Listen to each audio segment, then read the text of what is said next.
Namo Buddhaya. Halo, apa kabar pemirsa Dhamma TV dimanapun Anda berada? Senang sekali saya Satna Dewi bisa menjumpai Anda dan menemani Anda 1 jam ke depan, tentunya dalam acara yang kita tunggu-tunggu bersama, yaitu Manage Your Mind. Mengapa acara ini begitu penting? Karena di sini kita akan belajar mengenal diri sendiri. Ada suatu petunjuk atau ajaran mungkin ya di kebanyakan dari kita. Kenalilah dirimu maka engkau akan mengenali Tuhanmu.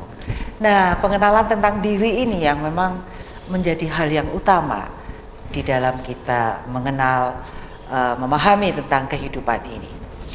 Baik pemirsa Dhamma TV, banyak di antara kita ya, saya sering sih nanya gitu ya ke beberapa teman gitu, apa sih tujuanmu hidup? Dan banyak juga yang seumur saya yang masih belum juga menemukan atau memberikan jawaban yang tepat. Apakah tujuan hidup? Baik, mungkin ini adalah salah satu jawaban yang perlu kita renungkan untuk kita menjalani hidup, yaitu tema kita tentang kebahagiaan versi Buddha. Kita akan berbincang-bincang dengan narasumber kita yang luar biasa. Beliau adalah Yang Mulia Bhikkhu Dhammavicaya Mahathera. Apa kabar Bante? Ya, Sukihoto, Namo Buddhaya.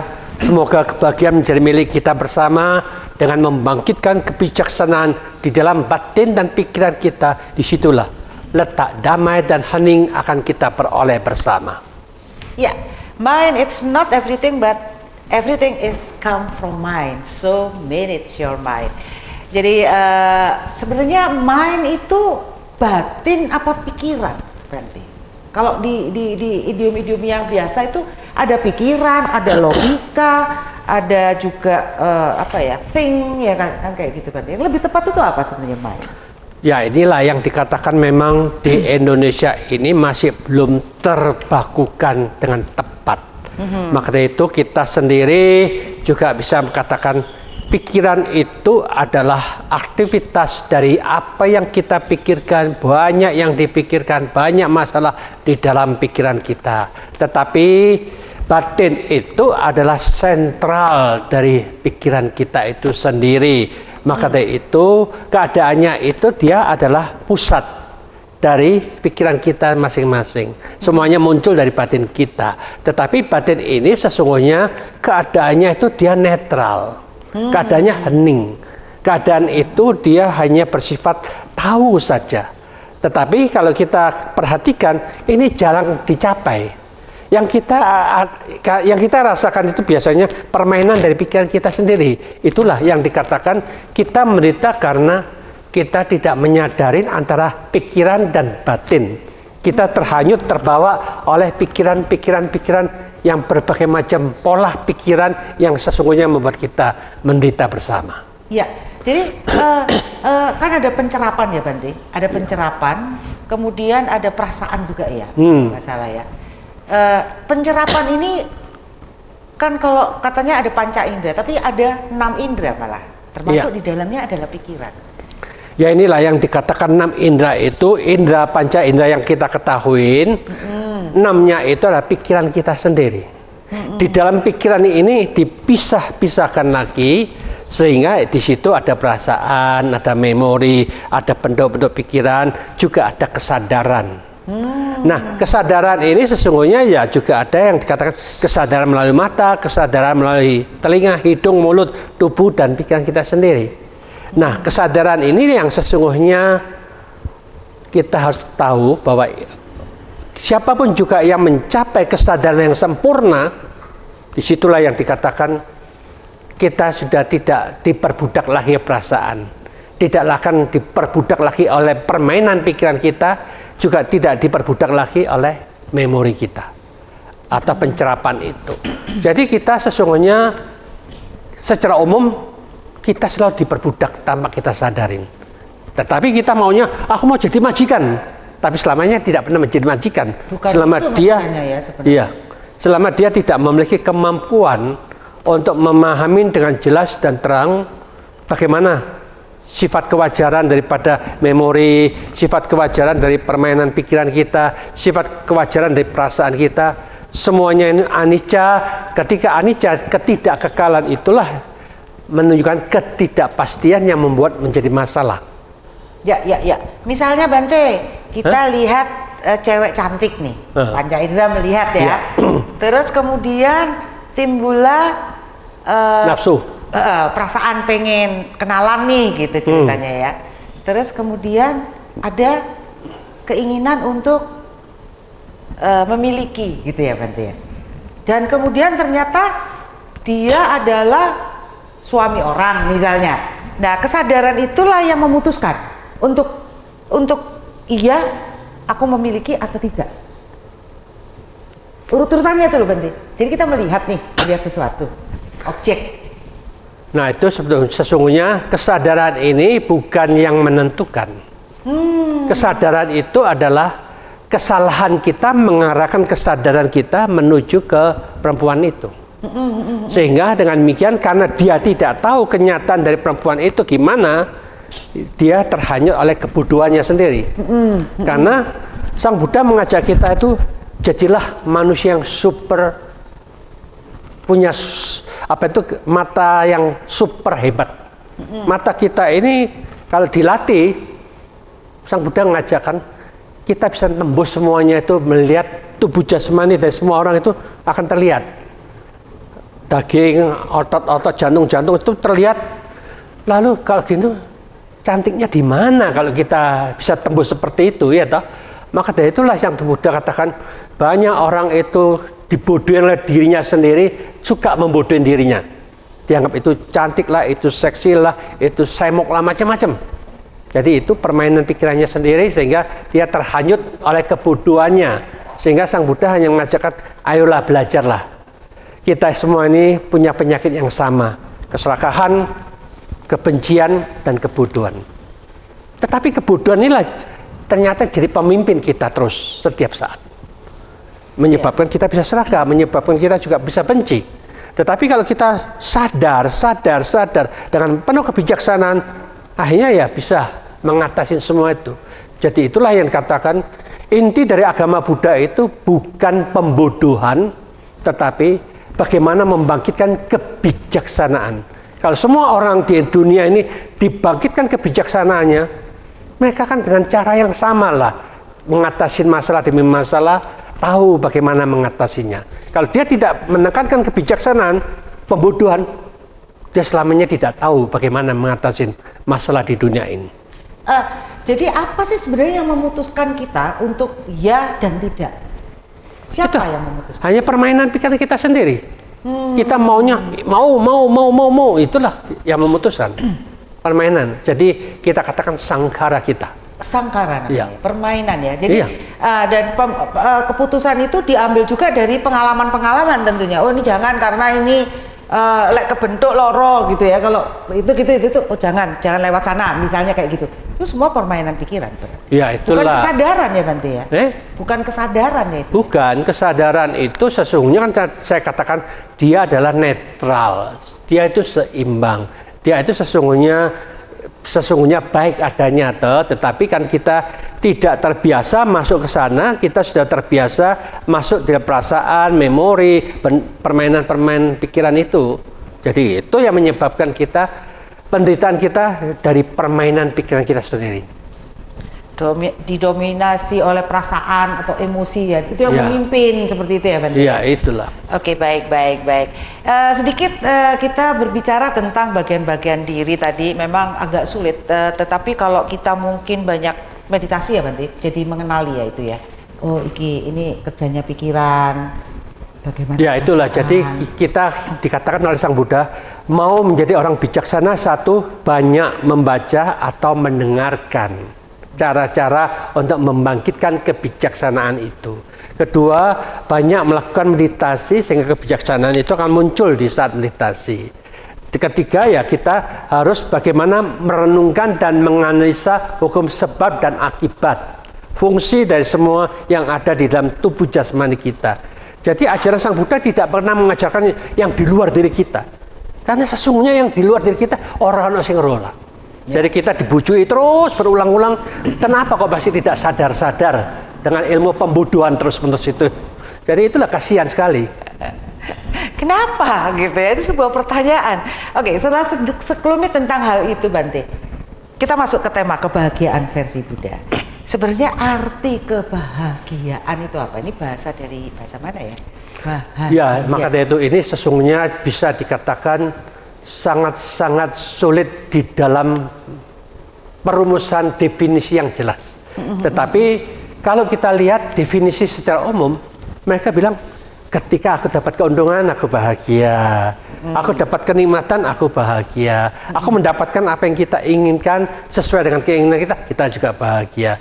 Jadi itulah yang dikatakan keinginan-keinginan sesuai dengan nafsu mereka anggap kalau dia dapatkan itulah bahagia.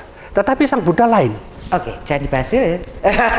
Apa itu kebahagiaan menurut versi Buddha? Jangan kemana-mana, kita akan ketemu setelah satu ini.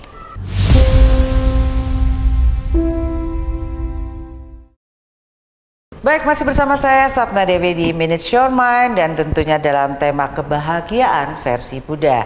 Kita bahas dulu kebahagiaan secara umum. Ini tadi sudah dijelaskan oleh Bante apa itu kebahagiaan. Jadi ketika kita mendapatkan sesuatu yang kita inginkan ya Bante ya. Aku kepengen HP merek ini gitu, terus kita dapat itu rasanya bahagia seperti itu ya Bante. Sesuatu yang sifatnya mungkin lebih ke materi. Seperti itulah. Nah, sebenarnya apa itu kebahagiaan dalam hidup? Ya itulah yang dikatakan kan memang sudah dikatakan siapapun juga semuanya ingin mencari kebahagiaan. Tetapi kebahagiaan yang secara materi, kebahagiaan yang sudah dialami oleh mereka banyak orang, ternyata itu semuanya kan tidak menentu. Itu pasti mendatangkan kebahagiaan. Karena kita lihat aja sekarang, dulu mereka bahagia ketika ekonominya bagus gitu. Ketika terjadi resesi, terjadi krismon, terjadi kena pandemi yang ngalamin semuanya ini, waduh, ketika toko kita sepi, pabrik kita nggak jalan, ini pemasaran juga tidak laku, wah pusing kan mereka susah. Betul. Maka itu kebahagiaan secara materi itu adalah sesuatu yang bisa mendatangkan penderitaan juga. Maka dari itu kita diminta oleh Sang Buddha jangan tergantung kebahagiaan yang secara materi itu. Tetapi bagaimana kita bisa membangkitkan kebahagiaan di dalam batin dan pikiran kita secara pribadi masing-masing. Walaupun yang di luar ada masalah. Tapi batin kita dan pikiran kita tidak mempermasalahkan itu. Kita bisa mempermasalahkan masalah itu karena kita permasalahan konsep kita yang salah. Konsep kita yang salah itu dalam arti kata apa yang kita kerjakan, apa yang kita usahakan dengan sungguh-sungguh, kita anggap itu sangat-sangat penting. Jadi yang kita perhatikan masalah keluarga lah, pasangan hidup, anak kita, keuangan kita dan toko kita, pabrik kita, sawah kita, semuanya itu dianggap ini yang aku kerjakan satu hari penuh itu sampai 10 jam, itu sesuatu yang penting. Tetapi itu sesungguhnya akan jadi masalah semua. Ketika kita itu anggap penting, ternyata itu setiap saat, setiap hari itu masalah terus, tidak pernah berhenti. Kita tidak sadar, tidak menyadari bahwa itu masalah terus, membuat kita stres, membuat kita takut, membuat kita bingung memutuskan bagaimana. Sehingga kita anggap itu tetap 99% penting sekali. Berarti bahagia lawannya tidak ada, bahagia sama dengan tidak ada masalah dong. Ya, maka dari itu sesungguhnya kan begitu. Jadi sesungguhnya kalau kita mencari kebahagiaan itu, sehingga kita tidak akan bisa mendapatkan kebahagiaan itu. Maka itu karena tadi saya katakan kesalahan kita karena mencurahkan tenaga pikiran kita masuk ke sana 99%. Sehingga kita anggap batin dan pikiran kita mungkin nilainya bahkan tidak pernah dinilai. 1% pun mungkin tidak ada. Karena kita tidak menganggap itu penting. Wis nggak usah diurus masalah pikiran. Kerja aja, duit. Seperti itu. Jadi dengan demikian 90% itu penting sekali. Kita sama sekali tidak pernah menggubris batin dan pikiran kita. Sehingga masalah terus itu membuat kita merasa bahagia dengan penderitaannya sendiri, tapi tidak sadar itu menderita. Maka dari itu kalau kita tahu demikian ini, manusia yang pandai sesungguhnya diwaliklah. Jadi yang sesungguhnya yang paling penting itu adalah kondisi batin dan pikiran kita yang di luar diri kita itu sesungguhnya kecil nilainya. Kalau kita menganggap yang di luar itu kecil, ini besar sekali, sangat berharga, otomatis kita tidak akan terpengaruh oleh apapun yang terjadi yang di luar. Karena kita menjaga dan merawat sesuatu yang paling penting ini jangan sampai terkontaminasi, terkena virus-virus penderitaan itu. Jadi dengan cara seperti inilah, pemikiran seperti inilah yang belum diajarkan oleh agama manapun juga. Jarang sekali kita mendapatkan pelajaran di sekolahan. Malah sekolahnya mengajarkan ke dunia terus ya. Iya. Jadi otomatis semuanya menderita gara-gara salah program. Salah program ya. Iya itu. Iya Bante, misalnya nih, ini saya dengar nih ada yang punya toko nih. Ada yang ngomong, lah kalau toko saya itu toko ini kelontong nih, kecil-kecil, dia harus hitung itu semua Bante. Keluar masuknya kayak gitu. Saya sendiri kadang-kadang pusing juga memikirkan orang yang berjualan yang kecil-kecil kayak gitu. Tapi kan semuanya tercurah ke situ Bante. Bagaimana dia bisa melepaskan hal itu? Karena itu adalah pekerjaannya. Ya, maka dari itulah sekarang kalau kita sudah tahu demikian ini, kita harus tahu bagaimana cara membangkitkan kebahagiaan itu. Kita sendiri yang harus berusaha belajar memahami. Belajar memahami itu ternyata tidak ada satu manajemen yang diajarkan dari agama manapun juga kecuali kita belajar di dalam agama Buddha. Kita diajar memanage pikiran kita itu bagaimana kita bisa menciptakan kebahagiaan. Nah itu diajarkan caranya.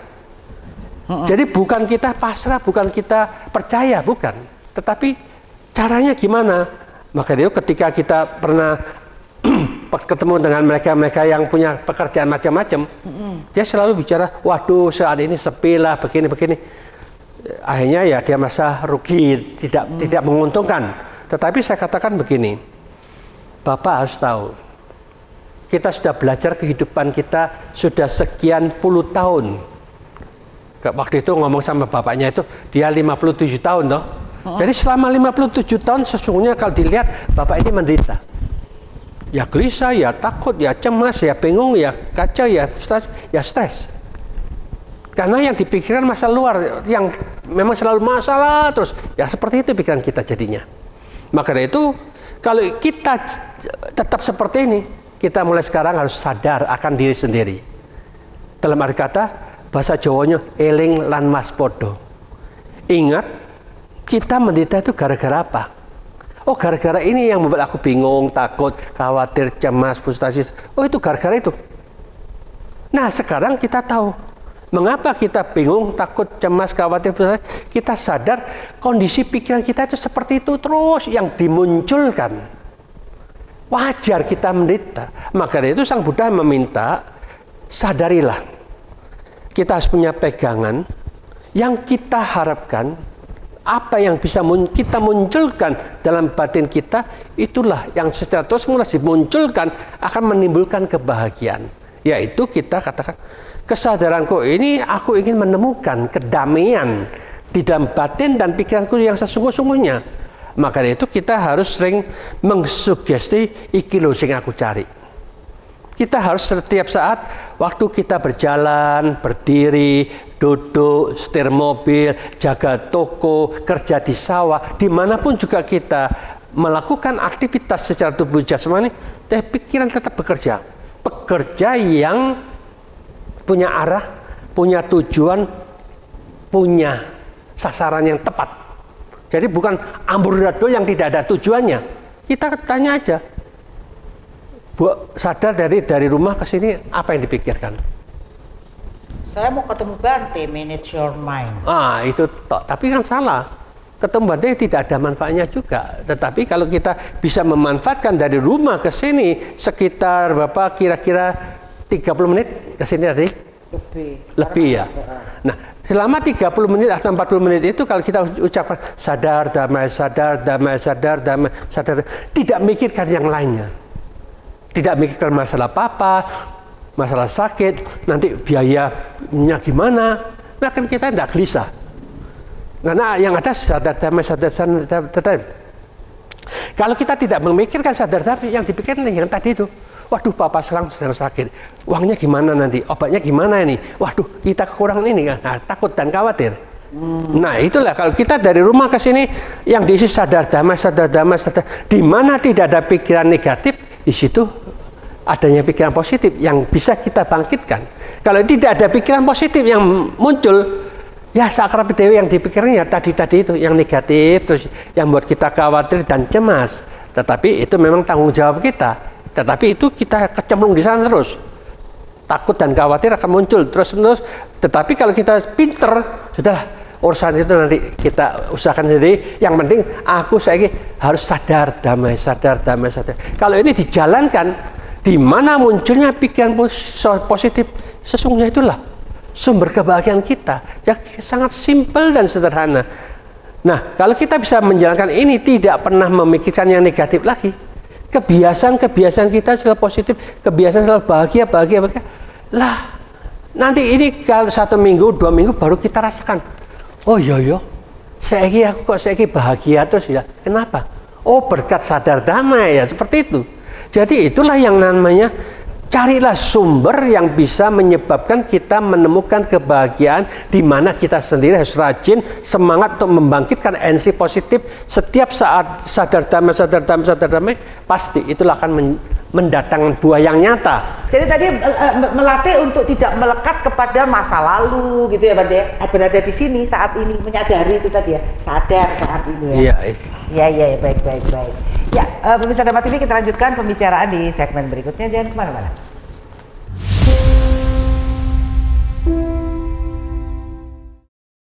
Ya, pemirsa Dharma TV masih di tema kebahagiaan versi Buddha. Ya, tadi sudah dijelaskan oleh Bante bahwa ketika kita menjalani kehidupan itu kita tidak melekat kepada masa lalu. Jadi benar-benar melonggarkan keikatan. Jadi kalau misalnya tadi Bante saya kasih contoh tadi, ada orang yang jualan gitu ya, meracang atau tuku kelontong gitu kan, itu kan kecil-kecil Bante. Itu kan pikirannya dia tuh kan memang melekat gitu ke situ, apalagi kalau rame mungkin malah nggak kemelekatan kali. Jadi kita harus melonggarkan ikatan itu kepada benda-benda itu ya. Semakin banyak benda kan semakin banyak dipikir gitu ya Bante ya.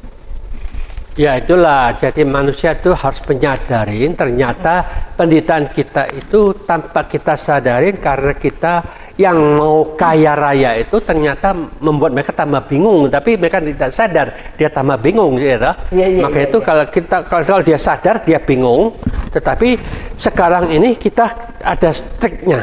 Sambil kita bekerja, sambil kita mencatat, tapi batin kita tetap bekerja. Batin kita tetap membangkitkan sadar damai, karena kita anggap batin dan pikiran kita itu lebih penting daripada harta itu. Kalau kita sudah bisa membangkitkan pikiran ini bekerja terus dengan sadar damai yang kita inginkan untuk mencapai keadaan yang penuh dengan kedamaian itu, inilah yang kita mensugesti terus menerus. Karena kita mengharapkan siapapun juga yang bisa mengarahkan kesadarannya masuk di dalam kedamaian yang sesungguh-sungguhnya, dia itu sesungguhnya adalah pemimpin dalam pikirannya sendiri. Kalau kita masih belum bisa masuk ke sana, masih diperbudak oleh pikirannya, masih diperbudak oleh memori. Tetapi kalau kita menggunakan program-program yang terbarukan, bagaimana kita istilahnya memahami munculnya pikiran positif, itulah sesungguhnya kebahagiaan kita. Nah, program ini positif, program ini baru, sesungguhnya bukan baru. Sudah ada dulu, dari dulu sebelum Sang Buddha sudah seperti itu. Jadi Sang Buddha menemukan, oh siapapun juga yang punya pikiran positif dia bahagia. Jadi itulah yang diajarkan. Jadi ini bukan monopoli. Siapapun juga punya pikiran positif dia bahagia. Jadi semua dari kita berpotensi untuk bahagia dengan mengenali itu tadi. Harusnya seperti itu. Oke. Jadi kadang-kadang kan kalau kita kekawinan kan semoga bahagia kan gitu. Selamat ya, semoga berbahagia Bante. Kadang-kadang pasangan itu mengharapkan kebahagiaan itu datang dari pasangannya kan gitu kan Bante. Itu kan pemikiran yang dikonsepkan seperti itu. Lah ya itulah, maka kalau konsep seperti itu kan tidak benar. Maka itu kan kita diajarkan masing-masing memiliki kemampuan untuk bisa menciptakan kebahagiaan secara pribadi masing-masing. Terletak di mana kebahagiaan itu? Ya itulah yang dikatakan kebahagiaan itu kan terletak di satu, di mana kita bisa mengarahkan pikiran selalu positif terus-menerus, tidak pernah ke negatif, otomatis dia bahagia. Tetapi sebaliknya kalau kita yang arahnya pikiran kita ke negatif terus, ya kita sendiri sudah menderita. Dengan mengharapkan untuk menghancurkan pihak yang lain, kita sudah menderita dulu. Ya. Jadi aku benci sama si A itu, si A akan balas dendam macam-macam. Kita sudah memikirkan negatif, jadi kita terbakar. Bagaikan kita mau melempar, aku benci sama si A, ini ada atau apapun tak lempar ke. Nah, belum tentu dia kena. Tapi tangan kita sudah kotor, busuk dulu, kita yang terkena. Jadi dengan demikian siapapun juga memahami seperti ini, kita sendiri yang menderita terlebih dahulu dengan mengharapkan mereka menderita, belum tentu dia menderita. Maka itu sekarang dibalik. Kalau gitu aku tidak mau menderita, jangan berpikir negatif. Yalah sudah dia ngomong begitu, mungkin dia bahagia dengan cara mereka. Sudahlah terserah dia. Yang penting aku tahu bahwa itu karma buruk. Aku tidak mau ngikutin karma buruk lagi. Selesai. Jadi dengan demikian ya seperti itu, tegas, berani, itu jelek, itu kotor, itu busuk, itu karena buruk. Kita tidak mau ngikutin. Selesai ya. Ya, Bante, ada yang mengatakan bahwa sikap pesimis itu adalah negatif, sikap optimis adalah positif. Apakah itu benar? Kedua-duanya positif atau negatif. Optimis atau pesimis itu sesungguhnya juga tergantung permainan pikiran kita sendiri. Maka dari itu kalau kita tidak dipermainkan antara positif dan negatif, kita diajarkan bagaimana kita bisa selalu seimbang dan netral. Itulah masalah yang tidak gampang dibangkitkan dalam pikiran kita masing-masing. Kalau kita hanya positif negatif itu semuanya bisa tahulah. Kalau dibuat netral, itulah yang diajarkan oleh Sang Buddha, kita selalu di tengah-tengah dari dualisme manapun juga, supaya kita itu seimbang setiap saat, bisa menjaga kedamaian. Inilah yang tidak diajarkan oleh agama lain. Ya. Karena teknik Sang Buddha itu sangat-sangat luar biasa, cara berpikirnya super hebat. Ya. Karena dia tahu dengan cara seperti ini kamu pasti bahagia. Oke, dan diajarkan semuanya. Dan buktikan sendiri. Iya, harus begitu. Ya. Kadang-kadang memang sesuatu yang kita sangka negatif, dalam label negatif, stigma negatif, bisa jadi itu adalah sebuah proses menuju ke positif gitu, menuju ke kebaikan. Seperti itu pandangan orang bijaksana. Ya, istilahnya kan gampangnya, semua makhluk itu sedang belajar untuk mencapai teknik cara berpikir yang super hebat, untuk dia menemukan caranya masing-masing bagaimana bahagia yang terbaik yang mereka dapatkan.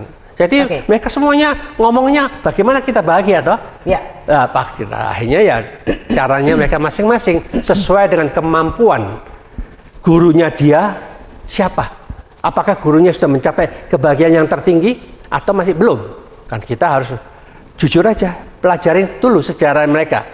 Kalau kita belajar ke dalam diri kita sendiri, secara pribadi kita gimana?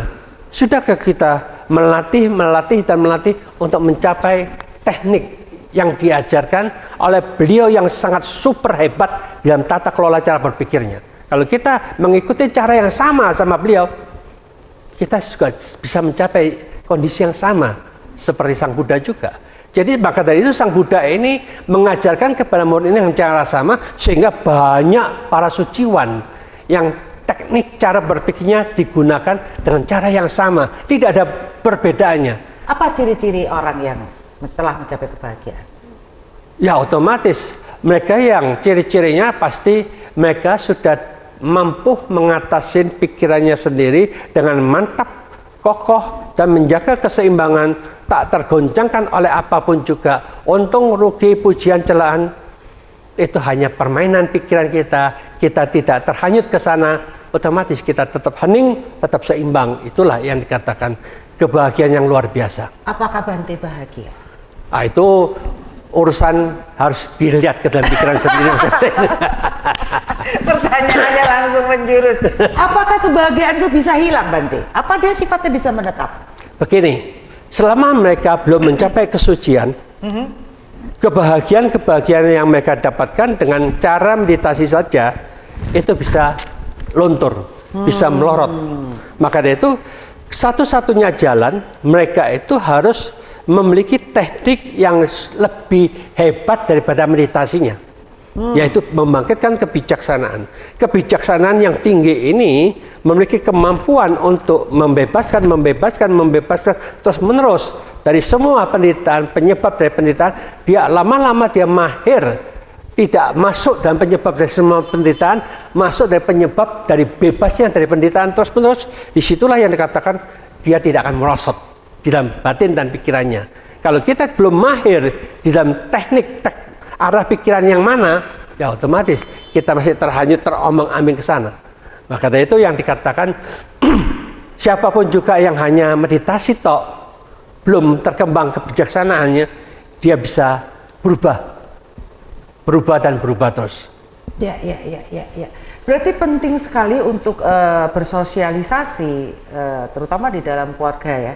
Kalau saya lihat ya Bante ya, di dalam keluarga inilah justru persoalan. Tapi kita kan nggak anggap itu persoalan, tetapi persoalan itu dikembalikan lagi bagaimana kita mengolah di pikirannya kita, itu aja ya Bante ya.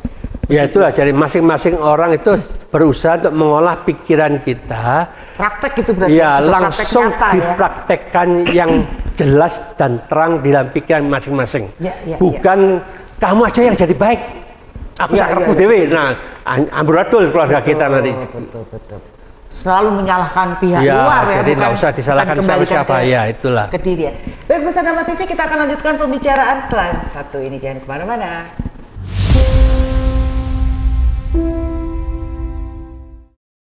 Ya, pemirsa Dharma TV, kita masih berbicara tentang kebahagiaan, dan ini saya rasa dalam versi Buddha ini universal ya. Jadi apakah kita bisa melihat atau punya tolok ukur apakah saya sudah bahagia apa belum?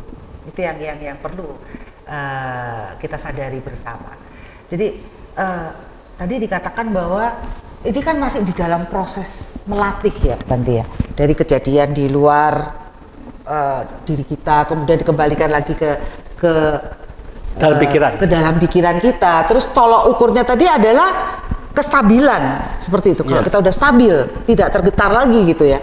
Tapi kan namanya manusia kan pasti ada loh, berarti tergetar walaupun mungkin beberapa second, berapa menit gitu. Sebenarnya apakah latihannya kita uji ya? Misalnya kalau saya 3 hari dulu saya rasanya masih lengket sama perasaan jengkel misalnya. Itu semakin lama itu semakin cepat gitu mengatasinya. Netralnya ya Bante, netralnya ya Bante ya. Mengatasi netral kan dia, tek, set, misalnya tersinggung, tek, beberapa detik, oh kita udah netral lagi. Oh itu yang disebut netral itu tadi ya Bante. Ya inilah kehebatan Sang Buddha itu luar biasa, sehingga dia memberikan perumpamaan. Kita benci, kita dongkol sama seseorang, itu orang tertentu bagikan dia ditulis di batu karang. Aku benci sama si A misalkan. Iya. Tetapi sehingga dari dulu sampai sekarang 10, 20, 50 tahun masih bencinya masih kuat. Nah itu kan tidak hilang-hilang. Betul. Ada orang yang juga ditulis di pasir, benci sama si A. Tapi kena ini lama-lama tertutup, hapus. Ya. Lalu ada yang menulis di air. Aku benci sama si A, ya itu kelihatan seret, cuma berapa detik gitu, hilang itu. Ada juga aku benci sama si A ditulis di angkasa, tidak terwujud. Jadi langsung dihilangkan, tidak terwujud dalam pikiran kita. Nah itu kalau dilihat yang kasar, yang lebih halus lagi, sampai halus sekali, tidak ada bekas sama sekali, itulah yang terbaik yang bisa kita ciptakan. Jadi tiap-tiap orang punya pembawaan yang berbeda-beda. Jadi wajarlah seperti itu. Kita tanya awake dhewe itu seperti apa? Waduh, seperti batu karang Bante. Aduh, kasihan kalau seperti itu. Kita mendita terus loh. Setiap saat kita mendita, membakar diri sendiri. Ngapain kita teruskan seperti itu? Marilah kita bersama-sama kemampuan untuk mendelete program-program yang tidak penting. Buang semua sampah-sampah di dalam pikiran kita. Nah itu kita kalau bisa memaafkan, mengampuni, baik kesalahan kita sendiri kita maafkan, kesalahan orang juga kita maafkan. Terus latihan seperti itu, memaafkan. Kalau kita benci, dengkol, sesungguhnya kita sendiri tidak pernah memaafkan diri sendiri. Kalau kita memaafkan diri kita sendiri, bagaimana kita bisa bebas dari penderitaan, bebas dari kebencian? Nah itu berarti kita berani untuk membuang sampah yang tidak ada gunanya. Memaafkan diri sendiri itu seperti apa berarti? Lah memaafkan diri sendiri ya kita tahu lah kita pernah melakukan kesalahan. Tapi nggak sadar ya. Tetapi kita kesalahan itu diulang-ulang. Aduh, aku salah ini, aku salah itu, terus dipikir berulang-ulang kan dia berarti tidak mau membuang memori yang tidak bagus itu. Maka dia memaafkan, sudah. Kalau itu memang kesalahan saya siap bertanggung jawab. Nah, sudah. Kalau kita memang ada akibatnya kan kita tanggung jawab sendiri. Kalau itu memang bukan kesalahan, sudah saya buang juga. Jadi semuanya kita belum tentu ini salah atau tidak salah. Banyak orang mengatakan nabrak anjing atau kucing di jalanan. Aduh, dipikir terus ya. Aduh, kemarin seminggu yang lalu, setahun lalu aku pernah nabrak ini. Aduh, aku merasa dosa. Itu kan dia tidak memaafkan, seolah-olah dia salah. Tetapi kita pikir, Sang Buddha kan katakan, kalau kita melakukan tidak ada kesengajaan, tidak ada niat, itu bukan karma buruk. Aku nyetir biasa, tahu-tahu udah keluar ya, sorry, aku tidak sengaja. Nah, selesai. Jadi dengan memahami apa yang Sang Buddha ajarkan, tidak ada niat, tidak ada kepingin untuk membunuh kucing itu, hanya terlindas gitu aja karena dia mendadak keluar. Aku tidak ada kesengajaan, sudah selesai. Dengan kepandaian kita mengikuti cara Sang Buddha, kita bisa memutuskan aku tidak salah, selesai. Okay. Nah, kalau kita tidak mengikuti cara Sang Buddha, aduh salah, karena kita tidak paham ilmunya. Betul. Maka itulah yang dikatakan orang bijaksana pandai itu mampu menyelesaikan problem saat itu juga. Kalau kita tidak punya kemampuan, tidak punya ilmu, waduh kita menderita terus gara-gara kebodohan kita sendiri. Lengket gitu ya, melekat di ketidakpandaian mengolah dengan kebijaksanaan apa yang kita mau pakai. Jadi kita menderita terus. Ya, jadi menderita berarti adalah ketidakbahagiaan. Atau tidak bahagia berarti adanya penderitaan. Tidak bahagia. Ya, maka otomatis siapapun yang tidak bahagia itu adalah mereka itu mengalami penderitaan yang kuat gitu aja. Tetapi penderitaan juga macam-macam, sampai di mana dia penderitaannya. Karena penderitaan juga bisa memotivasi orang untuk menjadi lebih baik misalnya. Ya, penderitaan itu juga ada bagusnya kita belajar untuk merenungkan dan menganalisa tiap hari itu, dianalisa, direnungkan. Kenapa ya kok menderita seperti ini? Apa yang menyebabkan? Apakah ada ini? Nah, itulah saya katakan tadi, ada catatan-catatan itu, di situ nanti kita akan menemukan apa yang menyebabkan kok kita menderita seperti itu. Oke, bagaimana cara kita agar bahagia setiap hari atau setiap saat bahkan? Lah ya itulah yang dikatakan setiap hari setiap saat kita akan bahagia bila mana satu munculnya pikiran positif, disitulah sumber bahagia kita. Jadi kita harus ingat dimanapun juga, kapanpun juga, umat apapun juga, bangkitkanlah arti daripada sadar damai, sadar damai, sadar damai. Siapapun juga kesadarannya masuk dalam kedamaian, disitulah mereka sumber kebahagiaan akan terciptakan di dalam pikirannya sendiri. Walaupun dia belum mencapai kedamaian, tetapi pancingan pikiran positif ini, Sang Buddha katakan, itulah kebahagiaan. Jadi kita masih mendapat kebahagiaan yang kasar, belum menemukan kebahagiaan yang dalam, tidak apa-apa. Bangkitkan yang kasar dulu. Jangan terlalu tinggi, maunya yang dalam. Waduh, itu ketinggalan zaman. Seperti manusia sekarang ini, yang diucapkan Tuhan, Tuhan, tapi mereka jadi hantu semua, kan kasihan toh. Jadi jangan terlalu tinggi lah, berkaya yang tinggi-tinggi, tapi jadikanlah Anda orang yang baik, mengikuti perintah Tuhan itu. Kalau ini dijalankan, Anda damai, lingkungan damai, dunia damai. Kalau perintah Tuhan nggak dijalankan, waduh ya podo ae, kita bujuk diri. Maka itu apa itu perintah Tuhan? Ya pelajarilah kitab suci masing-masing. Ya. Dengan cara seperti ini ya kita tahu bahwa sumber damai itu bukan dari kata-kata tok, tetapi pelaksanaan kita masing-masing di dalam tata kelola cara ucapan, perbuatan, dan pikiran kita sendiri. Ya itulah yang dikatakan Sang Buddha sudah menekankan kepada kita, siapapun juga yang selalu tersenyum, gembira, dan bahagia, dan suasana dimanapun juga, kapanpun juga, itulah sumber kebahagiaan kita. Jadi kita timbulkan pitik. gembira dan selalu tersenyum, selalu bahagia. Seolah-olah sesungguhnya dunia itu nggak ada masalah. Kalau pikiran kita tidak masuk dalam masalah itu bukan masalah. Tapi kita sendiri yang dablek mengatakan itu masalah. Nah, ya kecemplung dalam masalah itu ya terus masalah. Jadi kita menderita terus. Iya. Kita dablek ya, Bante. Itu kebanyakan dari kita ya.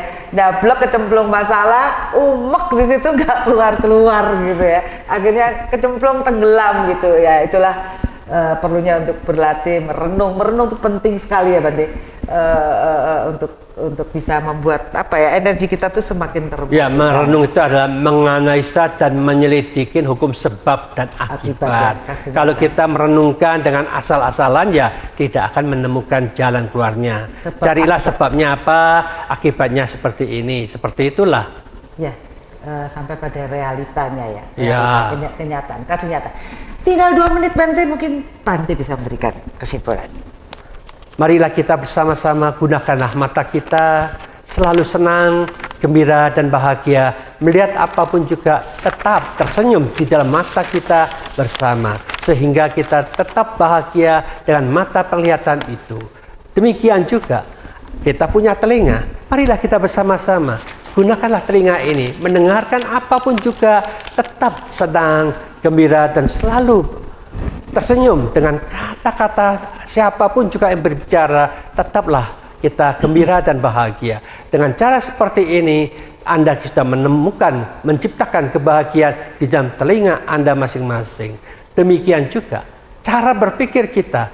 Pikiran ini sesungguhnya sangat aktif, sangat gesit, tetapi kita tetap tersenyum, tetap gembira melihat ke aktivitas pikiran kita yang semburat, kacau, bingung, tetapi kita paham kita tidak ingin seperti itu, tetapi kenyataan seperti itu, tetaplah senang dan gembira menerima kenyataan. Memang pikiranku belum tenang dan belum damai, belum bahagia, tapi aku sudah punya kuncinya. Bagaimana aku membangkitkan pikiran kita ini dengan sadar damai, karena ini akan menciptakan kebahagiaan bagi pikiranku sendiri, karena kita yakin dan percaya di mana munculnya pikiran positif, disitulah sumber kebahagiaan kita. Sebab pikiran positif akibatnya buah kebahagiaan muncul di dalam pikiran kita masing-masing. Itulah yang dikatakan kunci untuk menciptakan hukum sebab dan akibat yang nyata, jelas, tegas dan berani kita, revolusi mental kita sendiri masing-masing untuk menciptakan kebahagiaan di mana-mana. Marilah kita bersama-sama ciptakan sadar damai. Pasti kebahagiaan menjadi milik kita bersama. Ya, terima kasih, Bante. Ya. Mungkin penutup dari kata-kata penutup dari acara ini adalah semoga semua makhluk hidup berbahagia. Sabe Sata Bhavantu Sukhitata. Saya Sapna Dewi beserta kru Dharma TV mengucapkan banyak terima kasih. Mohon maaf jika ada kesalahan. Sukhihotu Namo Buddhaya.